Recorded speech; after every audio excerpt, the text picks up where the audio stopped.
It started with a crisp, or rather a whole packet of crisps.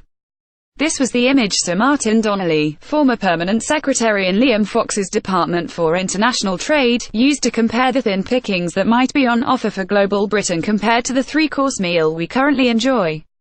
I am sure crisps will come as a disappointment to Mr. Fox, as he was hoping to eat cake. Or at least up until cherry-picking season. Just as long as he can find the labourers to do the work. As an MEP often accused of being on the gravy train, I should perhaps tread carey with food-based political puns, but the invitation here is irresistible. Especially since explaining Brexit through the medium of food is nothing new. For instance, we had Boris Johnson explaining that Brexit will be good for carrots, because we will be able to take back control of our agricultural policy.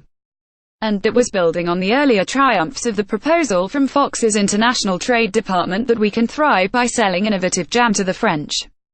Until, that is, journalists unhelpfully spoiled the party by pointing out that France is second on the list of global jam exporters, with a volume of some €300 million of preserves each year. Undeterred by the laughter echoing in her ears, Brexiteer Andrea Leadsom proposed a Brexit trade strategy based around exporting naan bread to India. In his attempts to stitch up free trade deals after Brexit, Fox has gone off globetrotting, visiting nearly 40 countries and clocking up around 290,000 miles. Undoubtedly, this has provided opportunities to enjoy some interesting dinners. He visited Vietnam, where he perhaps sampled rice in its many forms. Sticky rice might be his favourite given its dual purpose as a metaphor for the glutinous state of the Tory party post-Brexit, surely. While in the US, he wouldn't have missed the opportunity to sample chlorinated chicken and hormone-reared beef. After all, some Brexiteers on the right hope to ditch EU food and safety standards in order to secure a US trade deal.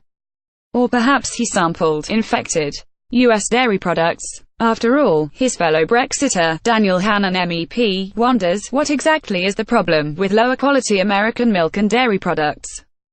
Of course, Fox is not alone in developing extremely unrealistic trade policy. The EU has had its own fine and fantastical moments. Perhaps the high point was the attempt to sell the JEFTA trade deal between the EU and Japan as an exchange of cars for cheese. Japan is ranked 69th in the world in terms of cheese consumption, while the EU is the world's largest importer of road vehicles.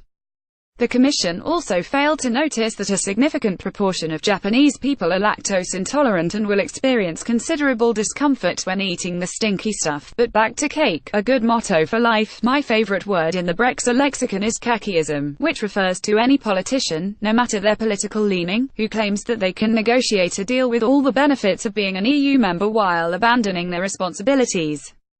The latest example of khakism is Labour leader Jeremy Corbyn's suggestion that the UK can negotiate a customs union agreement with the power to have some influence over the EU's external tariff regime. Constructive ambiguity or outrageous khakism?